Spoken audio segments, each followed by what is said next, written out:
Welcome to the Chris Thomsen Show. Grant Boone, Brandon Tripp filling in for Kimberly Prather today, and ASU head coach Chris Thomsen. Hope you and your family are enjoying this holiday weekend together. Later in today's show, Brandon will bring you the heartwarming story he previewed last week of how an ASU player came face to Facebook with his father. It's a story that's beginning to attract national attention, and we'll have it for you here today. Well, our final episode of the Chris Thomsen Show is airing a couple of weeks earlier than we hoped. The Wildcat season ended last Saturday in Maryville, Missouri with that 35-10 loss to Northwest Missouri State. Coach, as I think back to that game, as I called it from the booth, it seemed to me to be one of those proverbial tales of two halves. How did you look at that game? Pretty much in the same way. I mean, I felt like the first half we did some good things and really had an opportunity to win the game. I felt like coming out in that second half when we fumbled, you know, on our own end to start the half in the first possession, had put us in a bind at 21-3 when they capitalized on that. Just put us in a situation where offensively we really couldn't stay in our own rhythm. We had to come out and throw a little bit more than what we wanted to do, and Northwest Missouri is not the team you want to be doing that against. Coach, not only did the season end on Saturday, but a few notable careers ended. Guys like Tony Harp, Trey Simeon, Reggie Mathis. What has this senior class meant to your program? Well, they've meant everything. I mean, all the success that we've experienced is really largely due to those guys. You know, I think they're the winningest group to ever come through here, and you know, it's not just those guys, obviously, but they've been a real foundation and cornerstone. Guys like Tony, especially, and even Trey, who transferred here. But all those guys, whether they were here a year or 4 or 5 years, have really helped us do a lot of great things. 38 victories for those seniors who began in 2006, and a couple of those, like you mentioned, fifth-year seniors who were here your first year. So we'll see how some of those guys played and how the rest of that game played out against Northwest Missouri State last week. Highlights from ASU and Northwest Missouri State when we return on the Chris Thomsen Show. Back on the Chris Thomsen Show, before we look at highlights of ASU's loss to Northwest Missouri State in the second round of the NCAA playoffs last week. Coach, let's talk about your preparation for this game, mentally and physically. Know you'd love to have the week off like Northwest did, like you guys did a year ago. But after the emotional roller coaster, you lose to Midwestern the close game, the next day you find out you're in, you go back to Wichita Falls, you beat them. Was your team ready to play on Saturday against Northwest? I think so. I mean, we got to go up on Thursday. You know, we were out of school all day Thursday, got to work out, got to go up to Maryville, had all day Friday to prepare in the hotel room. We had endless walkthroughs and film study, and I think our guys were prepared. I don't think, you know, we just didn't get it done, but they did a good job in preparation. All right, well, let's take a look at the highlights from Maryville, Missouri, Bearcat Stadium. They come out in no huddle, and we would see a lot of this. It was Blake Bowles to Jake Soy on the first drive. Jake Soy is a phenomenal football player, and he's going to be around for a while, so you got to figure out how to defend him again if you want to beat Northwest Missouri. He did a great job. Post-game press conference, you were trying to encourage him to go to the NFL. Yeah, All right, LaRon Council finishes off the drive with his 8-yard run, fakes the reverse, and takes it around the left side. Yeah, LaRon is definitely leaving. He's a senior. He could win the Harlan Hill. He's my vote. I mean, I have great respect for LaRon Council, great player. All right, 8 plays, 77 yards, 7-0 ASU. But then you guys come back on your very first drive. How about Mitchell Gale to Terrell Woodall, second week in a row with a big catch, 22 yards here to the Northwest 29. Yeah, I thought our offense answered the bell nicely in our first drive after Northwest took it down the field, and Terrell another big catch. All right, inside the 20-yard line, Morgan Lineberry from 29 yards out, 11 plays, 51 yards, 7-3. And then on the next series for Northwest Missouri State, Blake Bowles, after a couple of first downs, is going to get a face full of Courtney Lane right here, and Nick Jones was in on that as well. Yeah, Northwest has bootleg is a big part of their pass package, and Coach Johns called a blitz there. Courtney Lane did a great job. All right, after a touchdown was negated by a holding penalty, watch Blake Bowles get flushed out here to the right, and then what a moment here. Fifth-year senior Josh Wise picks him off and really turns the momentum the other way. Yeah, Josh did a great job just keeping his eyes on the receiver and then making a play on the ball. Did a really good job on a play, a good way for him to finish his career. You take over on your own side of the field. On 3rd and 2, we would see this 4 conversions on 3rd down. Gale to Chris Fowler, 13 yards down to the Bearcat 30. Yeah, good protection there, and Mitchell stepped up, and Chris has made some big catches for us all year. Transfer from Angelo State, and then Reggie Brown is going to go up the middle here on, actually over left tackle, 3rd and 3, he gets 5. Yeah, Tony and Trey Simeon on that left side do a great job, and Reggie with a tough run. And then maybe the play of the game here. 3rd down and goal. Mitchell tries to go over the top, has the ball knocked out of his hands. We never could see a good angle to whether or not the ball got to the plane of the goal line, but it's a big fumble. They recover. Yeah, you never could tell on the film that we had. I mean, it's just too hard to tell how it worked out. But you know, they get the ball on the -1, and that was a huge turning point in the game. I mean, we go up right there if we score, and really a tough deal. But you got to recover. We still had a lot of chances to win the game. Then when you get the ball back, 3rd and 10, we go Kendrick Johnson with the end around here, and boy, how close does he come to getting the first down? They spot him a yard short, and you're going to have a dissenting opinion as it looks like here. Yeah, I'm kind of begging right there. It looked like he was a little short, but you were hoping they saw it wrong, but ended up having to punt. Well, after you punt, this is maybe the other play of the game. Your quarterback fumbles of the one. Their quarterback goes around left end, 71 yards. He hurt you with his legs in last year's playoff game, and a huge play here. Just a busted assignment. Just, you know, they're running the zone option, and the guy who was supposed to account for the quarterback, you know, took the running back, and just unacceptable, really. Easy touchdown, untouched, uncontested. Unacceptable for the announcer, too. I bid on that play fake as well. At that point, it's 14-3. Could have been 10-7, maybe your team, instead 14-3. After Fred Thomsen, well, actually first, before the Fred Thomsen play, the big play here to Raymond Radway, and you see his reaction, and I know there were some other reactions like that. From your own 21-yard line, that could have been a 79-yard big play. Yeah, that gets us right back, you know, really in the game and takes their crowd out of it. Just Mitchell just overthrew him. Just got to make those plays. All right, after Fred Thomsen intercepts Blake Bowles on a little throwback screen, you guys drive down to the 23-yard line, and Morgan Lineberry here, a 39-yard field goal that for all of us up there, obviously we were pulling for ACU, but it looked like that was good. Must have barely missed to the right, I guess. I couldn't tell from where I was standing, but Morgan thought he hit it, but the referee saw it different. Another missed opportunity, and you go to halftime. That was with less than a minute left, 58 seconds to go in the half. Instead of, wow, it could have been anything. Could have been 14-10, could have been 14-13. Who knows what it could have been.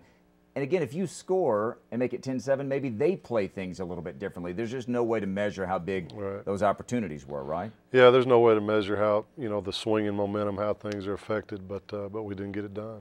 Ultimately, though, you still go to the second half, and you still have to feel like you're totally in the game because you get the ball to start the second half, right? Yeah, we felt great at the half. We felt the same way we felt against Midwestern, and our motto is, it's never as good as it seems, it's never as bad as it seems. You go play, and come out the opening series and fumble. Just a killer right there that hurt. Take a look at the play here. Reggie Brown tries to squeeze out a couple of extra yards and credit Northwest. I believe it was Foster Reddick who recovered the blocked punt against you at Shotwell for a touchdown, making the play there. Yeah, he's a big, strong hitter at the safety position. He knocked it out, just delivered a good shot. Reggie didn't protect it. And you'll see here Blake Bowles, a couple of plays later, goes to Brian Shannon down to the 1-yard line, and LaRon Council would punch it in after that, 21-3. But still an awful lot of time left. Yeah, a lot of time left, and you know, they were doing a good job settling in against our run game at that point, and had to throw it a little bit too much, and their pressure just overwhelmed us, their pass pressure. Okay, you get the ball back, down 21-3. Still, you come up with a big play. Gale to Edmund Gates for 35 yards. Yeah, I think Mitchell scrambled out, you know, got flushed out, and Edmund made a good adjustment on the route and threw it up, and you know, they got a couple of those plays. It was good for us to get one, got us in good field position. And then on 1st and 15, here's Mitchell Gale, a loss of 8 on this sack, and that really took you out of field goal range. Yeah, you know, Sean Paddock and those guys up front, they do a great job. And again, if you have to throw it too much, if you can't stay balanced against Northwest, you're going to have problems. Okay, at that point you punt, then you force a Northwest punt. And from your own 45-yard line, 1st and 10, watch Mitchell Gale to Justin Andrews. Nice adjustment by Justin to come back and catch it before it hits the ground, 15 yards. Mitchell got his arm hit on the play, or it would have been a catch and run by Justin, but he made a great catch. Okay, and then, again, another huge negative play on 1st and 10 from their 40. Watch Gale. Is he down or did he fumble? The officials rule that he fumbled, and they recover. Yeah, it was hard to tell, you know, from the sideline what happened, but that was a huge play in the game, huge turnover. Yeah, Coach, 7 playoff games now for your team in the last 4 years. You've now ended your season against Northwest Missouri State the last 2 seasons. What have you learned about your team and about what playoff football means after these 7 games, including the 2 against Northwest? Oh, just the execution factor. I mean, you have to. The whole year you have to execute at a high level just to get to the playoffs, but then you've got to execute at an even higher level. I really feel like, you know, we got outmatched a little bit in the secondary some, especially by Soy. He's just a great player. We got some pressure on Bowles, but he was still able to make some big plays because of that, because of Soy's ability. So we've got to come back and regroup. We've got to find corners that can match those big receivers. You know, not to take anything away from the guys that we've got and the guys that played, but size-wise, that was a mismatch for us. And the problem with that is there's not a lot of guys like Soy out there. There's not a lot of corners like that out there that have that kind of size. So, you know, you got to go find that. Those are some of the things matchup-wise that in recruiting you have to address. But we've learned an awful lot. The biggest thing we've learned is we think we can do it. We think that every year we believe we can win a conference championship, and every year now we're going to believe that we can work towards a national championship. And I think that belief has to be established over time. You know, 3 or 4 years now in the playoffs, 4 years. I think our guys see that it's possible. We've been to the round of 24. We've been to the round of 16 twice. We've been to the round of 8. So it's attainable. We just got to continue to figure out what we're doing. Again, the final score not indicative of how close that game was for much of that game. 35-10 the final, 9-4 your final record. Well, what happened on the field Saturday in Maryville, Missouri paled in comparison to what happened off the field Friday morning at the team hotel in St. Joseph, Missouri. Brandon Tripp, when we come back on the Chris Thomsen Show with the amazing story of Nick Jones. Stay with us. Welcome back to the Chris Thomsen Show. The weekend may not have ended how ACU players and coaches imagined, but for one Wildcat, it could not have begun any better. Defensive end Nick Jones was united with the father he never knew, just in time for the holidays. Nick Jones loves football, so it's only fitting that football repay the favor and help bring his family together for the first time ever. Nick never met his father, who was deployed with the Air Force in 1988. Perry Hoxton left behind a girlfriend who he never knew was carrying his child. After moving back with family to Amarillo when she found out that she was expecting, Perry and Nick's mom, Stephanie, never got reconnected, and so Nick grew up without his father. I remember as a kid flipping through the phone book, you know, looking for his name and, you know, never seeing it. But my first real attempt at trying to find him was his freshman year here at ACU. I went online and bought a person search from a website, and it gave me his name, of course, and a couple of addresses and phone numbers. That was really the first time I ever just tried looking for him. Well, I called one, and it must have been an old number because it was disconnected, and the other number I never tried. I don't know if I was nervous or I just saved it on a flash drive and just left it there. This second time that you've tried to contact, you've obviously gotten in contact him. How did this start?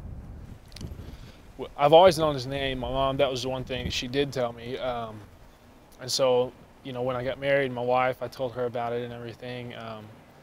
It all started when she put his name, she typed his name into Facebook, and he had just gotten a profile the week before, I believe, and she saw his picture. She felt like we, you know, resembled each other, and she sent him a couple messages, and they kind of, you know, their stories matched, and she felt like he was, you know, he was my dad, you know. That's how it all started. Well, when I saw, actually, before I got a message back from him on Facebook, when I saw the picture, I knew it was his dad. He has the same nose and the same ears and even the same body build. And so when he sent me a message back, I sent him one that said, you know, are you the Perry Hoxton that lived here in Abilene about 20 years ago? And he said, I have to check my records. Why? And like instantly I knew. And I just started bawling. Like I was so happy for him because, you know, if he was some guy that didn't want to have anything to do with me, or, you know, he wanted to lie about it, he would say, no, I'm not, you know. But he kept asking me questions to see if he was, you know. Well, you know, after I found out he lived in Kansas City, Missouri, that was well before the playoffs. And so I knew, you know, after we lost a couple games, I knew if we saw Northwest again, we'd probably go up there. So that was something that I was excited about, you know, especially making the playoffs and then having him, you know, get to see, you know, me play for the first time. And Nick was right. After avenging the 15-13 loss in the final game of the regular season, the Wildcats came back to beat Midwestern 24-21 and earned their trip to Missouri. Nick earned a meeting with his dad. The day before ACU was scheduled to play the Bearcats, Nick waited anxiously in the lobby of the team's hotel to meet his father. Just nervous, anxious, pretty much the same feelings I've had since we left Abilene. I still don't know how I'm going to react, what's going to happen. Just nervous, I guess, anxious. And just after 8:30, Nick got the moment he had been waiting 20 years for. Yeah, we'll go meet them out there.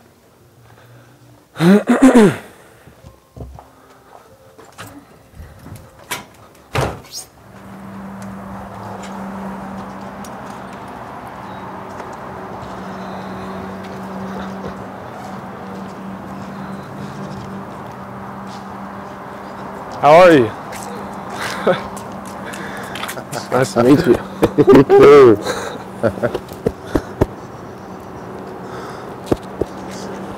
It's good to finally see you.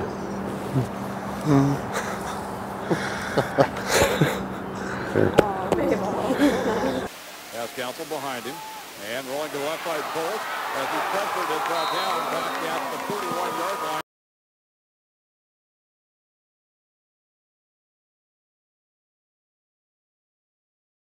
Have a lot of space. We'll probably eat it. Carolyn, yeah. Take some food. I'm more excited about, I guess, going home for the summer and seeing him on a day-to-day basis and kind of developing a chemistry, I guess. On a personal note, I would like to thank Nick Jones and his family for allowing us to be a part of that amazing moment. For more on the story, you can go to acuoptimist.com. Former Wildcat Bernard Scott made his first NFL start Sunday in light of Cedric Benson's injury. For more on that story and a look at the rest of the ACU sports world, we go to Chandler Harris up in the JMC Network newsroom. Thanks, Brandon. In cross country, Amos Sang finished 4th at the NCAA Division II National Championships in Indiana on Saturday. The 4th place finish qualified Sang for All-America status. He finished the 10K course with a time of 30 minutes and 48 seconds. Also on Saturday, the women's basketball team lost to Incarnate Word 67-63 in the St. Edwards shootout. The night before, the Cats defeated St. Edwards 72-62. The Meyer twins, Jamie and Jody, each achieved double-doubles in both games. The men's basketball team ran away with a victory over Hillsdale College on Monday night, 104-49. The Cats never trailed and at one point went on a 19-0 run to build their commanding lead. Eddie Thomsen led the Cats with 15 points in the game. This was the Cats' second 100-point performance in its last 3 games. Former ACU running back Bernard Scott is making the most of his opportunities in the NFL. On November 15th, Scott returned a kickoff for a touchdown against the Pittsburgh Steelers. Last week, he carried the ball 21 times for 119 yards against the Oakland Raiders in his first NFL start at running back. He also had 3 receptions for 32 yards. His performance earns him a nomination for the Pepsi NFL Rookie of the Week for the 2nd consecutive week. Stay tuned for more of The Chris Thomsen Show. Welcome back to The Chris Thomsen Show. Let's take a look at the updated playoff brackets for Super Region 4. Coach, I know you haven't seen Central Washington in person, but you've seen Northwest Missouri twice now. Central a winner 27-6 over Tarleton State last Saturday. Those two teams hook up today. The Wildcats of Central Washington, the Bearcats of Northwest Missouri. Your thoughts on that game? Well, I've seen Central Washington on tape against West Texas early in the season, and they've got a fine football team, but I would probably, I would have to pick Northwest Missouri if I had to choose between those two teams, just their experience and what they've been able to do, but I think it'll be a great game. Winner advances to the national semifinals, that game to be played in Ellensburg, Washington today. Well, having lost 3 of the greatest players in ACU and possibly Division II football history, the 2009 season began on a Thursday night in August with a series of questions. With a jam-packed Shotwell Stadium and a national television audience tuning in, we'd all have to wait an extra hour to begin getting some of those answers. Here now a look back at how ACU football weathered the storms of 2009.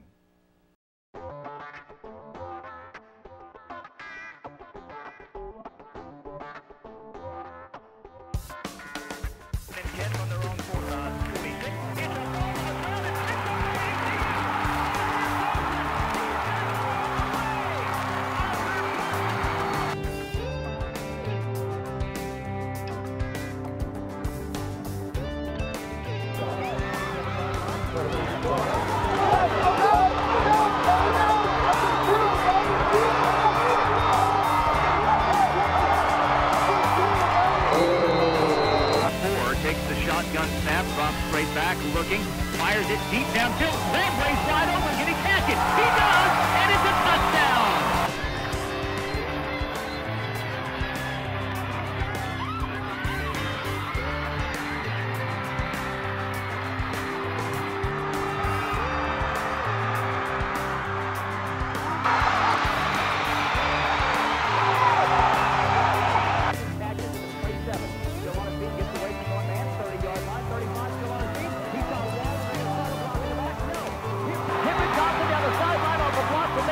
Still on his feet. 15, one man to beat.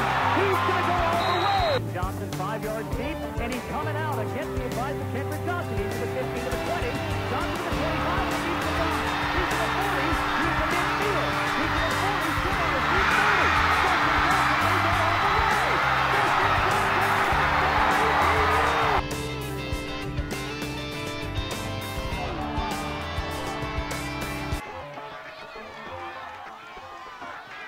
Johnson goes all the way. To the game, Harris dropping straight back. He's got Kevin Washington, who flattens him at the 2-yard line. Coming in on a linebacker blitz, Kevin Washington. Here, Doc.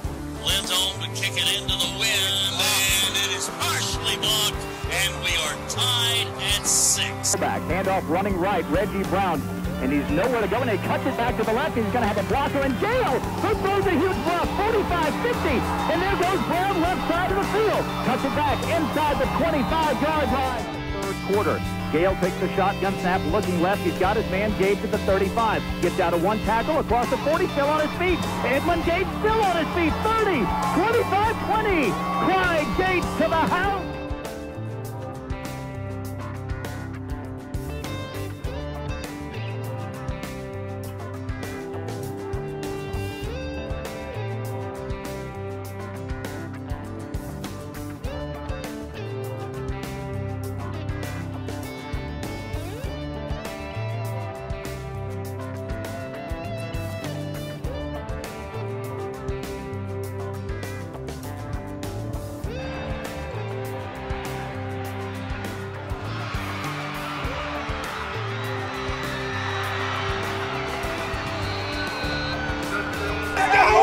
Let's go!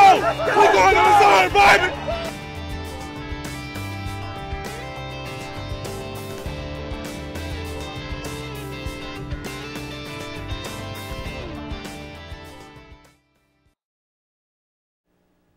Wow, Coach, your team finishes 9-4, a fourth consecutive trip to the NCAA Division II playoffs.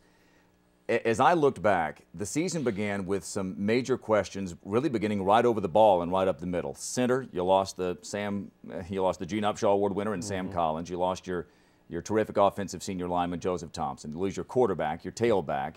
Your nose tackles were new. You had a new strong safety in there.